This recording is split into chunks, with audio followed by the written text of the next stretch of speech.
দর্শক, যাত্রাপথেই পরিত্যক্ত একটা স্থানে একটা বিশেষ গাছ দেখে দাঁড়িয়ে গেলাম। এই বিশেষ গাছটি কত সুন্দর ফুল, বড় বড় পাতা এবং অযত্নেই বেড়ে ওঠে। এই গাছটির নাম হচ্ছে দাঁতমর্দন। অর্থাৎ এর নামের সাথেই জড়ায় আছে যে এটা চর্মরোগের জন্য খুবই একটা উপকারী গাছ।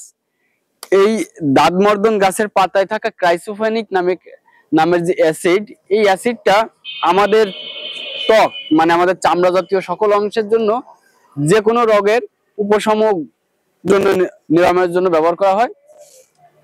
এটার পাতা যেখানে দাঁত আছে, মানুষের যে দাঁত আছে, দাঁত হয় যেগুলো চর্মরোগ, এইখানে এর পাতাটা ঠিক এইভাবে বেটে নিতে হবে। বেটে নিয়ে এর রসটা লাগিয়ে দিতে হবে, সেরে যাবে দাঁত।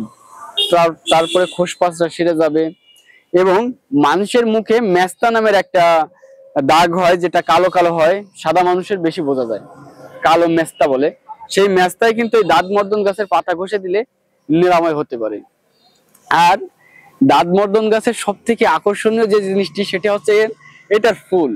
দেখুন কত সুন্দর, হলুদ রঙের সোনালী কালারের এই যে ফুলটা, চমৎকার সুন্দর। প্রকৃতির মাঝে যখন আপনি ফাঁকা জায়গায় বসবেন এবং একটা দাঁতমর্দন গাছের ফুল দেখবেন, আসলেই ভালো লাগবে। তাছাড়া এই গাছের ফুলে যে মধু হয়, সেগুলো আর্থ্রোপোডা পর্বের অনেক প্রাণীরা সংগ্রহ করে, অর্থাৎ পিঁপড়া, মৌমাছি বা এই ধরনের পাখিগুলো এর মধু সংগ্রহ করে। ধন্যবাদ সবাইকে। আলোর মিছিল থেকে সজল কুমার বিশ্বাস।